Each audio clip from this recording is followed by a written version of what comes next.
Hello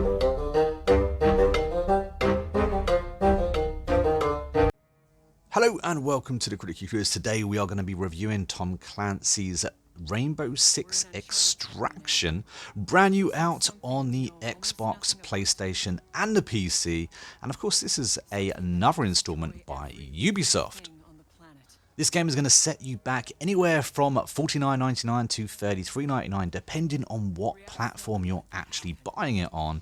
Interesting though, Epic Games are offering a buddy pass where you buy the game and you get to invite 2 friends for free and they get to play for 14 days to see if they actually like it. I think that's kind of interesting.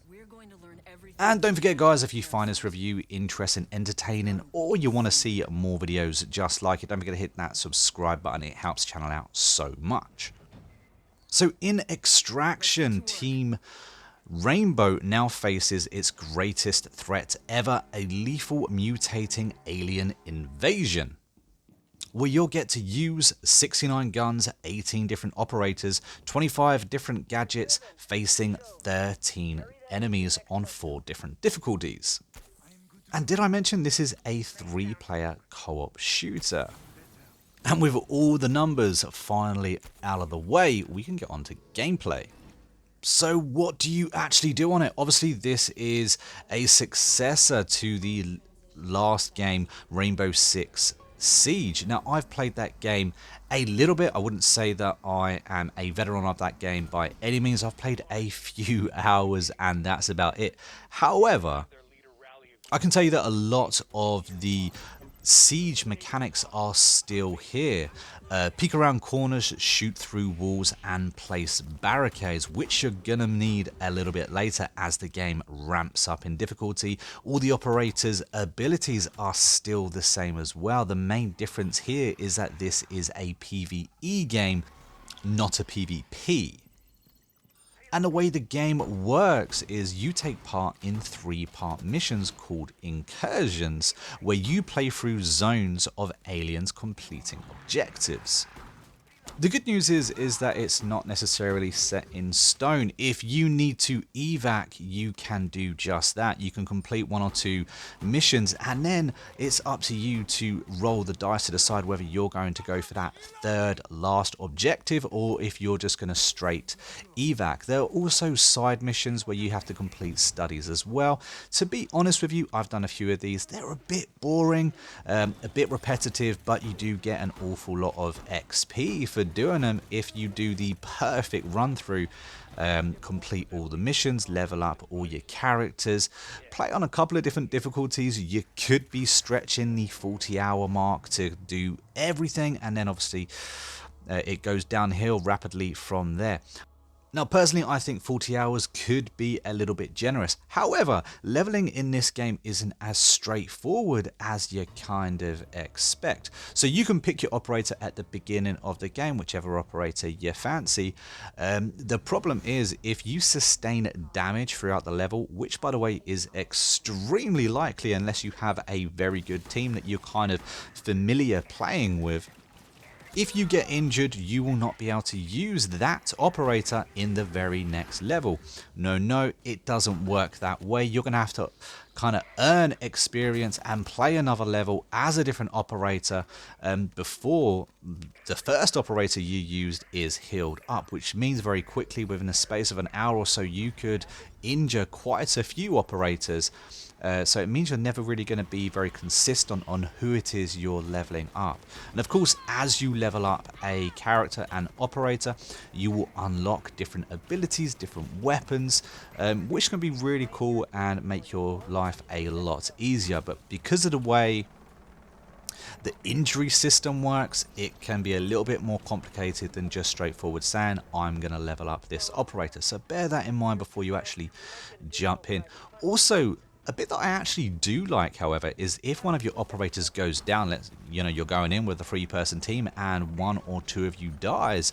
Well, if you extract without saving those people or without getting the bodies of those 2 operators, well, the people that use those operators cannot use them in the next mission. They can't use them until they go back into that mission that they were lost in and actually extract that body. I like that part. You know, I don't like the whole injury part at all, but I really like the fact that you have to extract the operator in order to use them in another level. I think that's very smart, and it's going to be interesting to see how that plays. However, this is a cooperative shooter, and it's best played exactly that, you know, with a good team using comms. I'm sure you're going to have a lot of fun playing this game, whether you go in being all sneaky or whether you go in with a few shotguns and going completely gung-ho and just on a mess about. Ultimately, co-op shooters are a lot of fun depending on who you're playing with. If you're playing with a team with people you know on comms, it's going to be a lot of fun. If you're playing with randoms, if you're playing without mics, then you're kind of missing the whole point of this game. You're going to be missing a lot of, you know, what makes this game as good as it actually is. Would I recommend it to people that have played Siege? Well, as someone that hasn't played an awful lot of Siege, I can't really say. Personally speaking, I've liked it. I've enjoyed my time in it. I can see a few bugs and flaws in it, things that I'm not happy with, like for instance the way getting injured works. But I do like the game in general. I've had a lot of fun. However, I'm only going to give this game a 6 out of 10. I think it's a little bit overly priced for what it actually is. You only get a few levels to play through, and of course you're rinse and repeating these levels on different difficulties and leveling up your operators. We've seen these kind of games again and again. I was hoping for a little bit more. Hopefully in the next coming years, Ubisoft do add to this game. We get a few more levels and stuff like that. Maybe then this game will be worth revisiting. And honestly, I'm just not a fan of the actual story itself. You know, for me, Rainbow Six is all about, you know, getting back to basics, being the most tactical team out there. And although this is that, you can do that, you know, I think that the whole alien invasion thing is just taking it a little bit too far. But that's just my personal opinion. It's good for a bubble. I'll pick it up and play it with a few mates. And I'm sure I'll have a lot of fun. But this isn't going to be one that I'm going to be spending hundreds and hundreds of hours in. But let me know your thoughts down below in the comments. Are you a hardcore Rainbow Six Siege player? Let me know what you think of this game if you played it. I'm very interested because, like I said, I'm not a hardcore player. I'm just someone that's picked it up casually. Ultimately, this game got a 6 out of 10. It is on Game Pass, so all those Xbox users, they don't actually have to play the game. They can just quickly load it up and have a go and decide for themselves. But if you stuck around to the end of the review, a big thank you to you. Don't forget to comment red banana down below just to confuse all those new to the channel. And of course, don't forget to like and subscribe to the channel because we are trying to shoot for that big 10,000 subscribers by the end of the year, and we can't do it without your help. But until next time, I've been the Monk, we've been Critically Clueless, and I'll see you in the next video real soon. Until then, take it easy. It could be just the tip of the iceberg.